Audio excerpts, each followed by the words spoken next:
Saludo a la iglesia con la paz del Señor y vamos a leer de manera unánime en el verso 16 de Isaías 60 a la voz de 3. 1, 2, 3.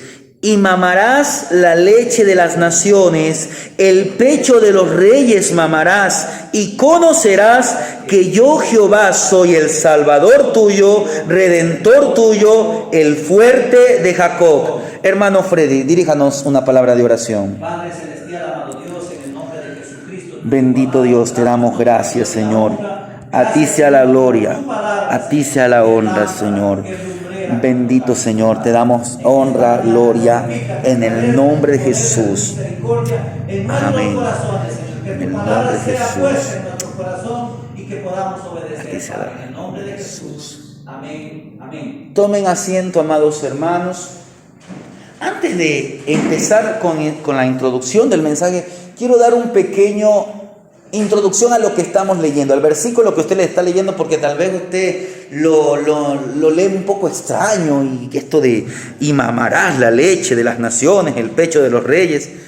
Entendamos que esta es una palabra para Israel, y Dios está hablando aquí en un lenguaje muy simbólico. Nuestro lenguaje es muy diferente al lenguaje hebreo. Por ejemplo, la mayoría de las naciones de corte oriental, es decir, si usted se va por el Asia, sus idiomas, que son mucho más antiguos que la lengua latina, de donde procede el español, se basaban en caracteres, y a su vez esos caracteres se basaban en figuras. Su lenguaje se basaba en figuras. Entonces, por ejemplo, si usted va al idioma japonés, y usted va a encontrar ahí una palabra que significa árbol, usted va a ver que en su forma es como que si dibujaran o quisieran dibujar un árbol, pero eso tiene una pronunciación en su idioma, y de esa figura se derivan otras palabras. Así es el idioma hebreo antiguo, del cual se origina el hebreo moderno. Entonces, el lenguaje hebreo es muy figurativo, utiliza muchos símbolos, y eso es parte de la Biblia. Usted ve que el Señor Jesús predicaba en parábolas, porque a través de algo conocido, Él daba a conocer un misterio del reino de los cielos. Esta palabra era para Israel. Por ejemplo, si usted lee el subtítulo del capítulo 60 en mi Biblia, dice la futura gloria de Sión. Sión es un monte sobre el cual se asienta la ciudad de Jerusalén. Entonces esto tiene que ver mucho con Israel, pero no significa que no tenga que ver con nosotros, porque en un sentido espiritual, la iglesia es el Israel espiritual.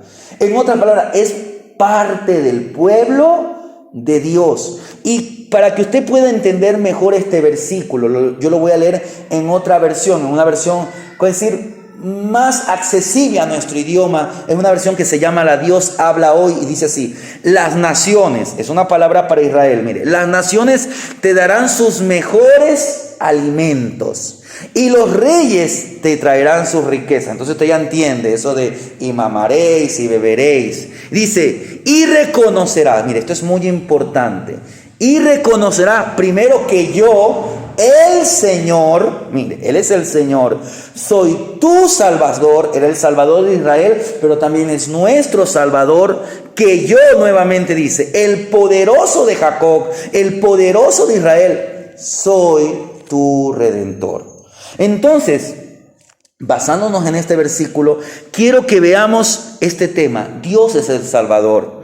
Y esto, como les decía, es algo que tal vez muchos lo conocen, pero no muchos lo entienden. Bueno, Dios es todopoderoso, pero no entendemos hasta dónde llega el poder de Dios. Porque cuando enfrentamos un problema, vemos el problema a veces más grande que Dios. Cuando decimos que Dios es Salvador, pensamos que nos salva de algo. Dios nos quiere salvar de todo, porque para eso vino. Pero en primer lugar, Dios nos quiere salvar del problema más grande que atraviesa el ser humano, la sociedad. Es el problema del pecado. El mundo entero está corrompido por el pecado. ¿Por qué? Porque Dios, que Él es el Rey, que Él es el legislador, que Él es el juez del universo, Él nos dio su ley, nos dio su palabra, nos dio sus mandamientos. Pero el ser humano, como Dios le dio libertad propia, es decir, voluntad propia, el hombre ha escogido desobedecer a Dios. Pero Dios ya lo sabía esto, Dios ya lo sabía desde antes de que Él planeara crear el universo, desde la fundación de nuestro planeta, desde antes de concebir a la raza humana. Dios ya sabía que la raza humana iba a transgredir sus mandamientos, iba a violar su ley, iba a pecar. Pero Dios, en su elección propia, decidió crear a la humanidad porque Él sabía que de ahí Él iba a salvar, a redimir a muchos de la raza humana para la gloria de su nombre, para gloria suya misma. Él eligió, nadie le dijo, oye, haz a la raza humana, no, porque antes de Él nada había sido hecho. Y Dios en su voluntad propia, Él eligió, sabía que muchos iban a perder, pero también sabía que de ellos muchos se iban a salvar. Y por amor a aquellos que se iban a salvar, Él eligió crear a la humanidad, enviar a su Hijo, ya eso estaba todo planeado, y que Él muriera en la cruz del Calvario. Por eso es importante que usted entienda que Él es también el Salvador. Por eso es que desde este mensaje, usted sabe que los domingos estamos estudiando acerca de la persona de Dios.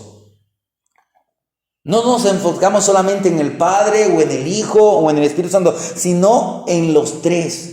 Los tres son santos, los tres son todopoderosos, los tres son perfectos. Pero Dios en su totalidad, Dios es el Salvador. Padre, Hijo y Espíritu Santo. Un solo Dios coexistente en tres personas. Y entonces, desde aquí, desde este mensaje hasta que terminemos esta serie de estudios sobre los fundamentos de nuestra base doctrinal en cuanto a Dios, vamos a hablar de ese tema. Hablar acerca de que Dios es el Salvador es algo muy extenso. Por eso, por algunos mensajes, quiero que hablemos acerca de el Dios que salva, el plan para nuestra salvación, el rol del Padre, del Hijo y del Espíritu Santo en la salvación. Y hoy día quiero que nos centremos especialmente en dos cosas. Primeramente, el Dios que salva y el plan de Dios para la salvación. Quiero que quede muy recalcado esto, lo que voy a decir, que la salvación es obra de la Trinidad. No solamente es del Padre, o solo es del Hijo, o solo es del Espíritu Santo. El Padre la planeó, el Hijo la ejecutó y el Espíritu Santo nos convence.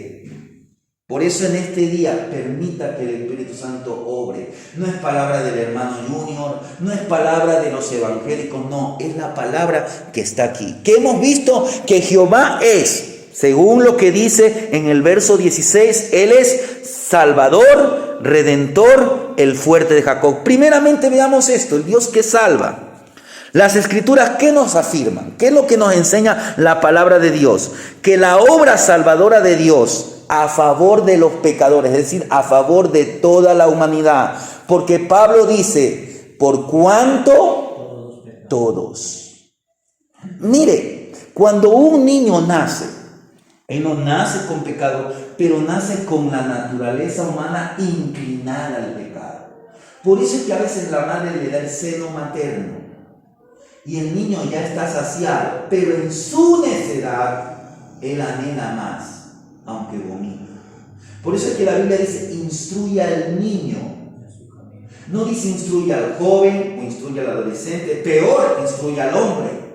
Instruye al niño en su camino, en su mandamiento, en su forma correcta de vivir.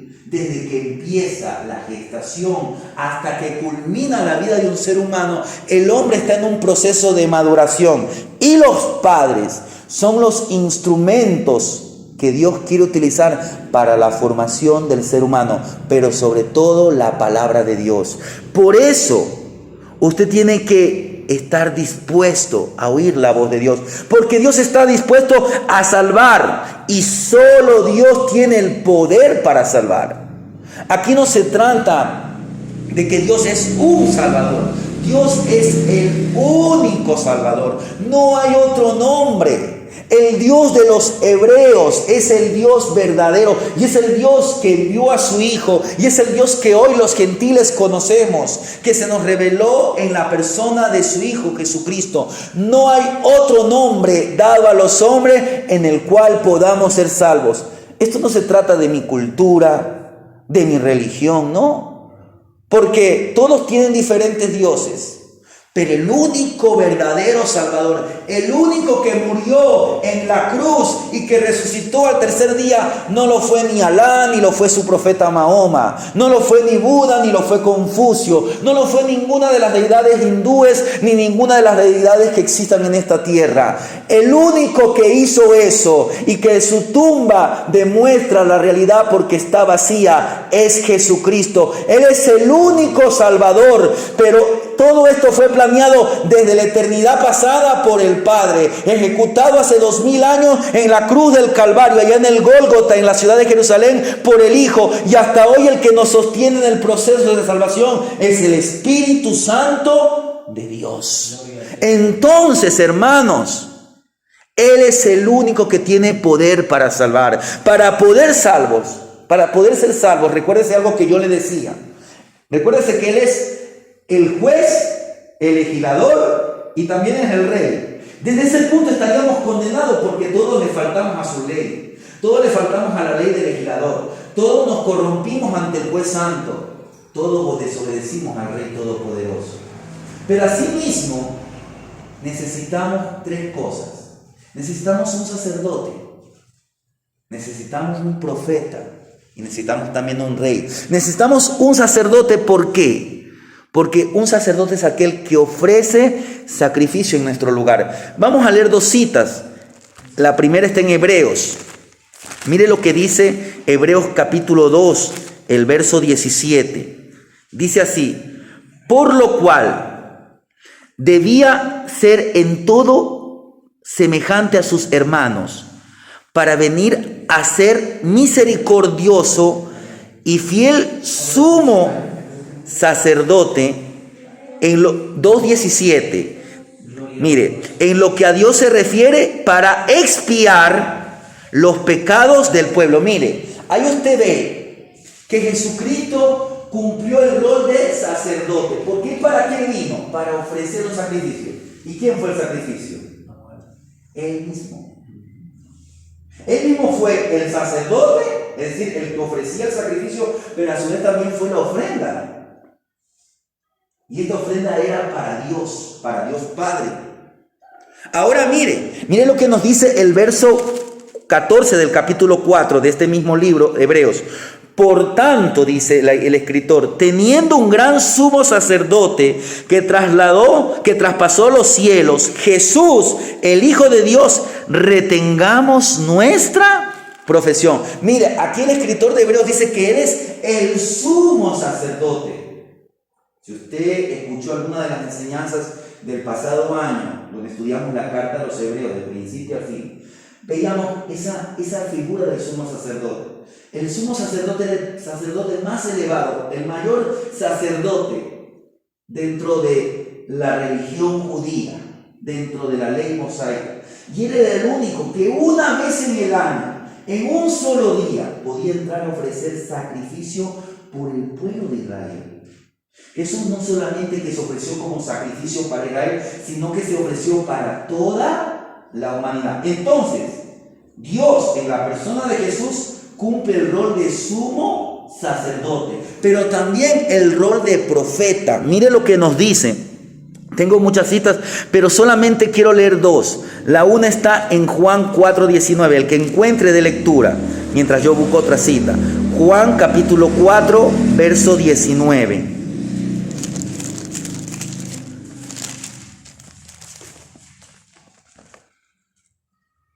Juan 4:19, el que tiene de lectura para avanzar más pronto.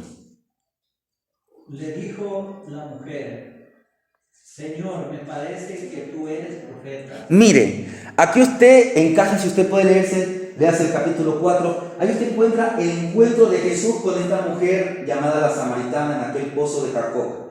Jesús comienza a tratar con ella, le descubre su pecado, lo que a nadie le gusta. A nadie le gusta que le digan, eres pecador.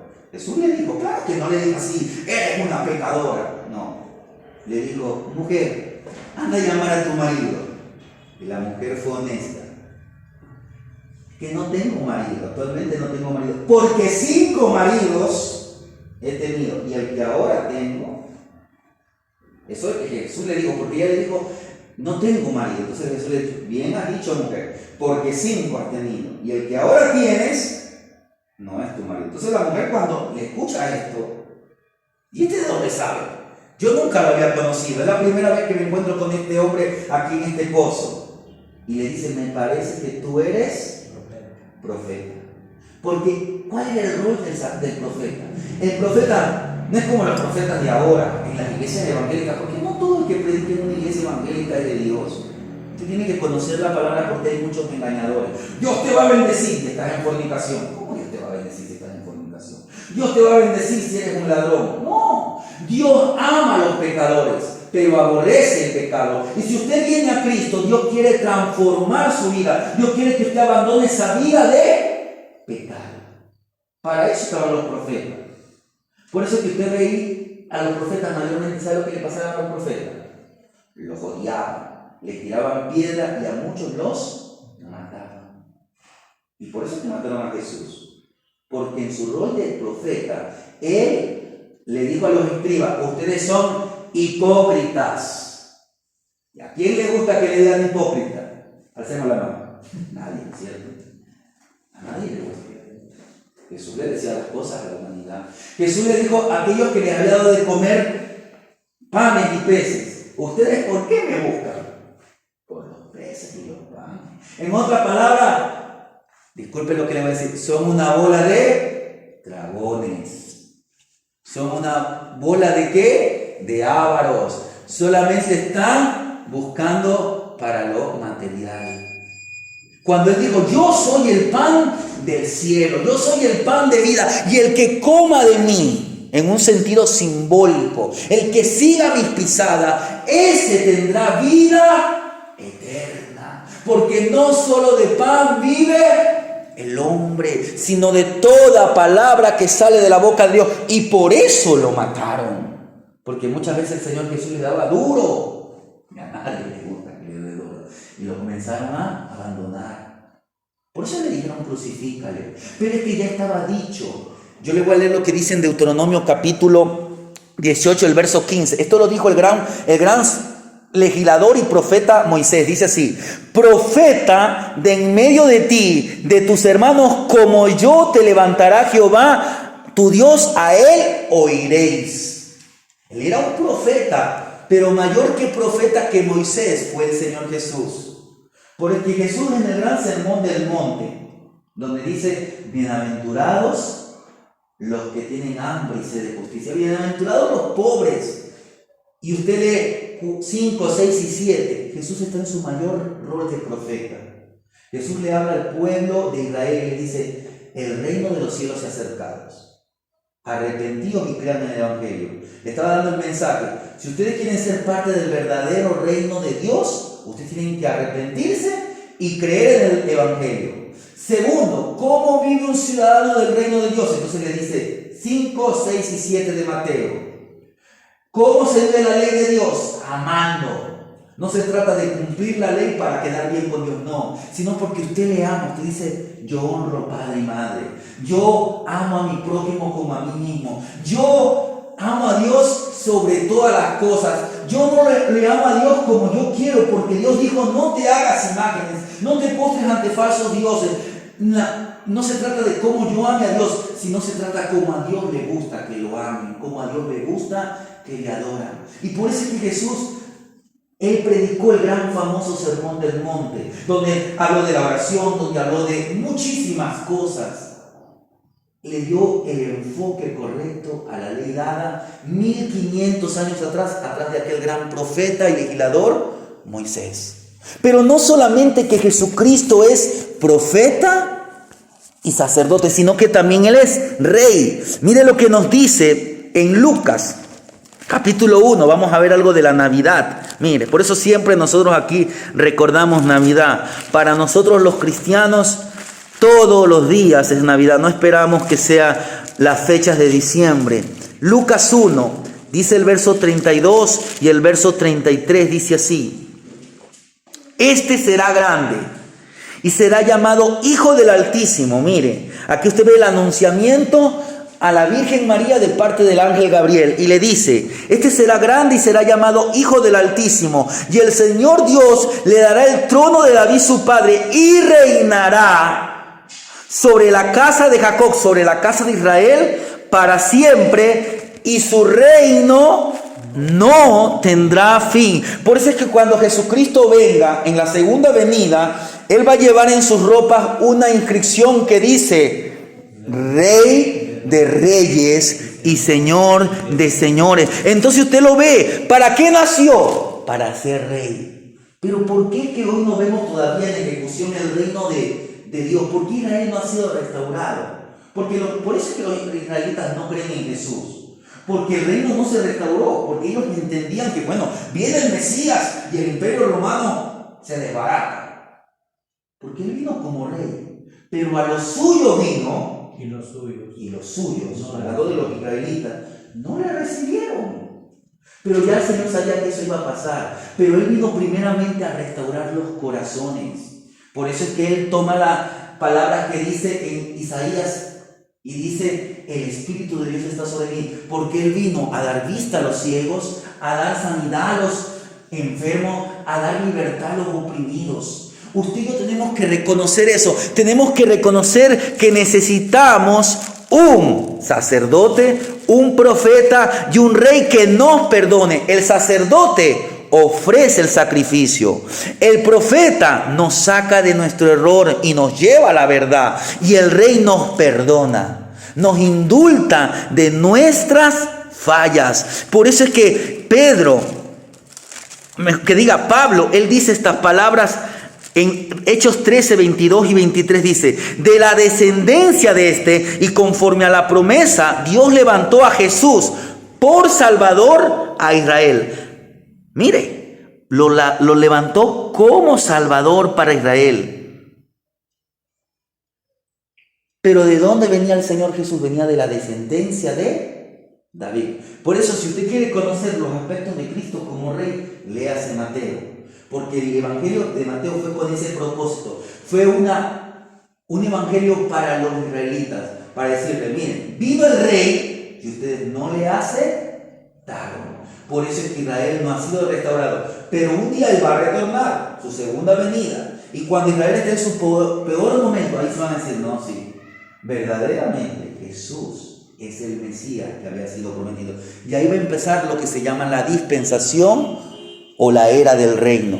Pero mientras tanto estamos en la gracia. Y por gracia hemos sido salvos. Y la Biblia atribuye muchos nombres a Dios como Salvador. Ahora sí, vamos a buscar algunos versículos. Mire lo que dice el Salmo 17, el verso 7. Estamos enterito en la enseñanza, mire. 17, 7. Yo le voy a leer mientras usted encuentra. Dice así: muestras tus maravillosas misericordias, tú que salvas a los que se refugian a tu diestra, de los que se levantan contra ella. Mire, aquí quiero que veamos algunos nombres atribuidos a Dios como Salvador. Salmo 17, 7. Usted ve que dice: tú que salvas. Mire, esta palabra salvas viene de una palabra que se la traduce en español, salvas, pero viene de una palabra hebrea. La mamá. Esta palabra hebrea es yasha. Y ya mismo vamos a ver de esta palabra a dónde nos lleva. La palabra yasha, que en hebreo significa salvar, puede también ser traducida como libertador. Tú que libertas, tú que salvas. Y note que aquí está diciendo que Dios es salvador. Pero ¿salvador de quiénes? Tú que salvas a los que se refugian a tu diestra. Él quiere salvar a todos, pero si usted no se refugia, es como que estuviera aquí lloviendo y alguien de nosotros tiene un paraguas. No, yo que me voy a acercar a esa hermana, me cae pesada, me mojo. Ella me puede dar el paraguas y yo me libro de ser mojado. Asimismo, Dios es nuestro refugio. Él es nuestro escondedero. Tú que salvas a los que se refugian. Por eso, la salvación es para todos, pero para todos los que se refugian, para todo aquel que en Él cree. Ahora, volviendo a donde empezamos, recuérdese que empezamos en el Isaías 60. Quiero que veamos allí, porque ahí también usted encuentra la palabra salvador o salvas. En el original, la palabra hebrea yasha. Pero usted también encuentra otra palabrita allí que quiero que usted y yo la consideremos unos minutos. Dice así la parte final del verso 16 de Isaías 60. Y conocerán que yo soy Jehová, el Salvador, tuyo y Redentor tuyo, el fuerte de Jacob. Mira, ahí también encontramos esta palabra hebrea yasha, que significa Salvador, Libertador. Pero también encontramos la palabra Redentor. Si alguna vez alguien de ustedes tiene la dicha, si podríamos decir ahí, de ir a la ciudad del Río de Janeiro. En la ciudad del Río de Janeiro está en un monte llamado el Corcovado una figura esculpida llamada el Cristo Redentor o el Cristo de Corcovado. Es una imagen de un Cristo, si podríamos decir así, con las manos extendidas. Pero, ¿qué significa que sea un redentor? La palabra original redentor, que viene del hebreo, en su original es Gaal o Goel. Ahora, para no irnos mucho al meollo o a que usted nos vayamos solamente en esto, porque sería algo más extenso. Cuando usted va al libro de Levítico, no vamos a ir ahorita, pero en el capítulo 25, verso 25 de Levítico, se habla acerca de lo que eran los redentores.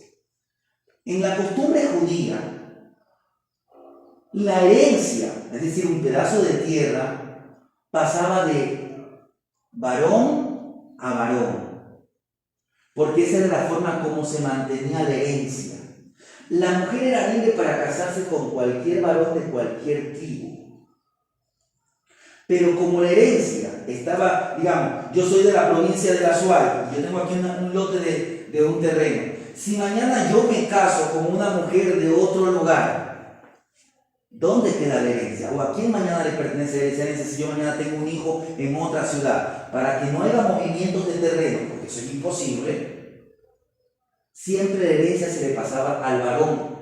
Y entonces él tenía que pertenecer a la tribu de dicho origen. Es decir, yo nací en la tribu de Judá. Si mañana tengo un hijo, él, aunque haya nacido en otro lugar, él sigue perteneciendo a la tribu de Judá y un día tiene que venir a su lugar de origen, porque aquí está su pedazo de terreno. Las mujeres no tenían ese derecho. Entonces, ¿qué pasaba? Si una mujer era casada con un judío y moría ese judío, entonces esta mujer se quedaba sin herencia. ¿Qué hacía? Ella se casaba con el hermano del fallecido, por dos razones: para que alguien administre ese pedazo de terreno, para que la línea sanguínea o el apellido continúe, no desaparezca, y ese familiar venía a ser una especie de un Goel, un redentor, venía a redimir al que había muerto. Para que usted pueda comprender mucho más, la Biblia nos dio un libro, el libro de Ruth. Ahí conocemos a una mujer moabita, no israelita, que se casó con un hebreo. Un hebreo que se había salido de la voluntad de Dios. Se casaron fuera, en Moab, porque había hambre en Israel. Murieron todos los varones de esa familia. Y ahora la tierra, ¿a quién le iba a ser dada? Porque las mujeres no podían recibir la herencia. Ahí habían 3 mujeres viudas: Noemí y sus 2 nueras, Orfa y Ruth. Orfa se quedó en Moab. Ruth dijo: no, a donde tú fueres, yo iré. Tu pueblo será mi pueblo, tu Dios será mi Dios. De aquellas mujeres que no tenían en qué caerse muertas, llenas de deudas, regresaron a Israel. Dios comenzó a tratar con Ruth, la joven viuda. Y esta joven llega a trabajar en los terrenos de un tal Boz. Ella, sin saberlo, Boz era un pariente redentor. Podía redimir, es decir, podía casarse con Ruth, pero además podía pagar toda la deuda, porque esa familia estaba totalmente endeudada. Vos eras rico y era familiar cercano. Y entonces la historia de amor que usted ve en Ruth, capítulo 1 al capítulo 4, que son solamente 4 capítulos, es una historia que simbólicamente muestra a nuestro pariente redentor, Jesucristo. ¿Por qué Jesús se hizo hombre? Porque necesitaba que la raza humana sea salvada por otro hombre. No podía venir un ángel a morir por los humanos. Tenía que ser un hombre el que muera por los humanos. Siendo Dios, se hizo hombre. Y en condición de hombre se humilló hasta lo sumo. Y esa palabra redentor que usted encuentra allí significa que Él es el único que nos puede redimir. Porque ¿qué Dios se hizo hombre? Buda, Mahoma, Confucio, los dioses de los hindúes, nadie de ellos. Hércules no existió, y Hércules, según si hubiera existido, era un semidios. El único que se hizo Dios, 100% Dios y 100% hombre, es Jesucristo, el Hijo de Dios. Él es el único Salvador y Redentor. No hay otro nombre dado a los cielos en los cuales usted y yo podamos ser salvos. Ahora mire, si usted va al capítulo, para mantener todavía este nombre Yahshua que usted encuentra en el hebreo, en Isaías 60, que nosotros lo encontramos como Salvador. Yo le quiero leer lo que dice el Salmo número 74. El Salmo número 74, el verso 12 así, dice así. Mire, pero Dios es mi Rey desde tiempo antiguo, el que obra salvación en medio de la tierra. Ahí la palabra salvación, el que obra salvación en medio de la tierra, en el original hebreo es Yeshua. De Yeshua, latinizado es el nombre Jesús. Jesús significa Salvador, salvación. Jehová es salvación también significa. En otras palabras, yo soy, porque el nombre Jehová, traducido al español, podría significar yo soy el que soy. En otras palabras, el nombre de Jesús significa yo soy el Salvador. El único que es, que cumple los requisitos como rey, sacerdote, profeta, redentor y cualquier otro oficio como el único Salvador es Jesucristo, pero la obra de la salvación está en el Padre, en el Hijo y en el Espíritu Santo. Ahora, antes de terminar todo esto viendo lo que es el Dios que salva, quiero que nos enfrasquemos en algo. Vaya ahora el profeta Isaías. Isaías nos habla muchísimo acerca de Jesús. Es un profeta mesiánico. Cuando yo digo que es un profeta mesiánico es que muchas de sus profecías tenían que ver con la obra o tienen que ver con la obra de Jesús. En el capítulo 43, y si usted en casa se puede leer el capítulo 43, porque el capítulo 43 en mi Biblia tiene como un subtítulo que dice Jehová es el único redentor. Pero mire lo que dice el verso 11. Yo Jehová, y fuera de mí no hay quien, no hay salvación en otra persona. Por eso es que el mundo está mal, porque buscamos salvación donde no es. Buscamos salvación en la economía, y cada vez la economía se desploma. Buscamos salvación en un líder político, y los líderes políticos tarde o temprano se desploman. Buscamos salvación en una nación, y debido a la economía, esa nación cae. La única salvación recae en Cristo. Solo Él es el único Salvador. Y mire lo que nos dice 21 de Isaías. Proclamad, dice, y hacedlos acercarse, y entre todos en consulta. ¿Quién hizo oír esto desde el principio y lo tiene dicho desde entonces? Sino yo, Jehová. Y no hay más Dios que yo. Mire, primeramente, no hay más que Dios que Jehová. Dios justo y Salvador. Otro fuera de mí. No hay otro.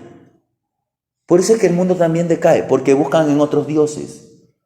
Y a veces muchos hacen del pastor un dios, del profeta un dios, de la iglesia un dios. No, los pastores son fallos. La Biblia no nos enseña a poner la mirada en el líder, porque el único maestro, el único al que usted tiene que seguir las pisadas, como cantamos hace un momento, es a Jesús. Él no falló. Siga a Cristo. Ahora, si el Señor lo puso en una iglesia donde se predica la palabra, la sana doctrina, como es, usted, basado en lo que la palabra del Señor le dice, basado en lo que aquel hombre, aquel siervo le enseña, obedezca. No obedece a hombre, obedece a Dios. Por eso es que hoy usted está en la casa del Señor. Porque usted podría estar en su casa tal vez cocinando, limpiando o de paseo. Tal vez usted puede pensar que es una pérdida de tiempo. Pero dijo el salmista David, mejor es estar un día en tus atrios que 1000 fuera de ellos. Escogería estar en la casa de mi Dios que habitar en moradas de maldad. Entonces, bajo los 2 últimos versículos que hemos leído, ¿qué nos enseñan estos textos que son extremadamente importantes? Primeramente, demuestran que la salvación es exclusivamente la obra de Dios y por lo tanto están demostrando la deidad de Jesucristo. Porque como le decía hace un momento, Cristo es llamado el Salvador. Incluso si usted va en casa a Juan 4:42, Cristo es señalado como el Salvador del mundo. Entonces, si Cristo no es Dios, si por ahí aparece un testigo de Jehová y le dice, no, es que Cristo no es Dios como Padre, es un Dios creado. Primeramente, la Biblia no habla de dioses creados. Hay un solo Dios y un solo mediador. Pero si Cristo no es Dios en el más pleno sentido de la palabra, entonces Él tampoco nos podía salvar. Pero la Biblia recalca que Cristo es el Salvador. Por ende, si Cristo es Salvador, entonces Él debe ser verdaderamente Dios. Dios todopoderoso, tan Dios como el Padre, tan Dios como el Espíritu Santo. Pero recuérdese que Dios es un Dios de orden, y Dios en su orden, Padre, Hijo, Espíritu Santo, nada más. Los tres tienen el mismo poder, la misma perfección, la misma santidad, los mismos atributos iguales. Para terminar este mensaje quiero que veamos el plan de la salvación. Vamos a ver unas 3 citas antes de concluir, pero quiero que veamos primeramente que la obra salvadora de Dios, esto ya fue determinado, fue planeado antes de que el hombre cayera, incluso antes de la fundación del mundo. Pedro, el apóstol Pedro, dice en su primer carta, Primera de Pedro 1:20, Primera de Pedro está casi al acabar la Biblia, está en las últimas cartas generales. Primera de Pedro 1:20 dice así: ya destinado desde antes de la fundación del mundo, pero manifestado en los postreros tiempos por amor de vosotros. Mire, ya destinado. Algo que yo siempre les he dicho a ustedes y muy pronto les voy a preguntar. Recuérdense que el Antiguo Testamento hebreo, Nuevo Testamento griego. La palabra destinado viene del griego. La palabra destinado, ¿qué significa? Esta palabra viene de 2 vocablos, pro y ginoskos. Esta palabra predestinado significa antes de conocer. Es decir, antes que Dios nos conociera, Él ya nos dio un propósito. En las Escrituras están diciendo que no es un mero conocimiento, están diciendo que Dios eligió. Están demostrando que el mundo, antes de que fuera creado, Dios ya había determinado, Dios ya había decretado enviar a su Hijo a morir por los pecados de su pueblo. Quiero presentarle esta idea. Es como que si Dios, antes de crear todo, ángeles, universo, todo, en esencia, Padre, Hijo y Espíritu Santo se reunieron en una conferencia y dijeron, vamos a crear el mundo. Pero sabemos que el mundo, cuando creemos al ser humano, va va a pecar. ¿Por qué? Porque antes de que Dios creó el mundo, creó a los ángeles y un ángel se rebeló. Luzbel, el Satanás, el diablo. Dios ya sabía todo eso. Dios podía detener la creación. Dios puede decir, no hagamos esto. ¿Para qué? Vamos a crear ángeles y va a salir un demonio. ¿Para qué vamos a crear la humanidad si va a caer en pecado? Pero Dios eligió hacerlo. No porque su creación era imperfecta, sino porque en su creación perfecta, el hombre como los ángeles tienen voluntad propia para elegir. Dios le da a todos libertad para elegir. O eliges el bien, o eliges el mal. O eliges a Cristo, o rechazas a Cristo. O eliges salvación, o eliges condenación. Pero aquellos que elijan salvación, aquellos que elijan a Cristo, iban a ser instrumento para la gloria de Dios. Dios ya lo había predeterminado y Dios en su plan dijo, un día el Hijo tendría que venir a morir por la humanidad, porque la humanidad necesitaría un sacerdote, un profeta, un redentor. Entonces Dios ya había destinado antes de la concepción del mundo, había decretado que el Hijo moriría por el pecado del pueblo de Dios. Y eso también tiene que ver mucho con lo que Pablo dice en Gálatas 4:4. Dice así en Gálatas 4:4. Pero cuando vino el cumplimiento del tiempo, envió a su Hijo. ¿Por qué el Hijo no nació en nuestra era? ¿Por qué Jesús tuvo que nacer en una era como el tiempo en el que vivió? Mire, en el tiempo que Jesús vivió, se puede decir que había ciertas desventajas. Mire, hoy nosotros tenemos las redes sociales. Es decir, que si hoy día Cristo viviera, su mensaje podría ser más rápido expandido por la tierra. A veces el presidente Putin o el presidente de Estados Unidos, Biden, dan algo, un comentario, y ya por Twitter usted inmediatamente lo tiene. Pero él escogió las desventajas de hace 2000 años atrás. ¿Por qué? Porque era el tiempo perfecto. En el cumplimiento del tiempo. Es decir, ni antes ni después. En el momento perfecto, el Padre envió a su Hijo. ¿Para qué? Para que usted y yo, que no lo vemos, pero que tenemos este libro que ha sido preservado por más de 2000 años. Este libro que ha sido querido ser destruido, Dios lo preservó. Este libro que se demoró 1400 años en escribirse. Este libro hoy nos dice que hay un Salvador, que usted no lo ve, pero como dice Hebreos 1:1, es pues la fe, la certeza de lo que se espera, la convicción de lo que no se ve. ¿Alguien de nosotros ha visto a Jesús resucitado?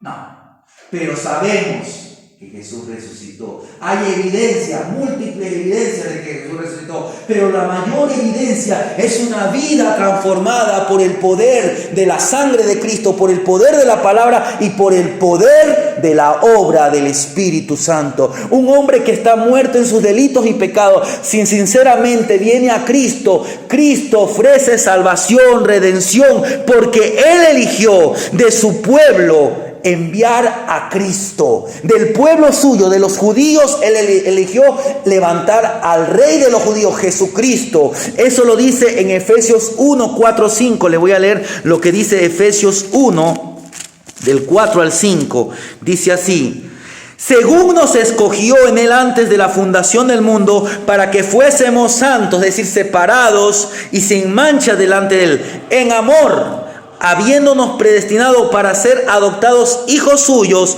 por medio de Jesucristo, según el puro afecto de su voluntad. Mire, esa fue la elección. Nos eligió con una meta, con un objetivo.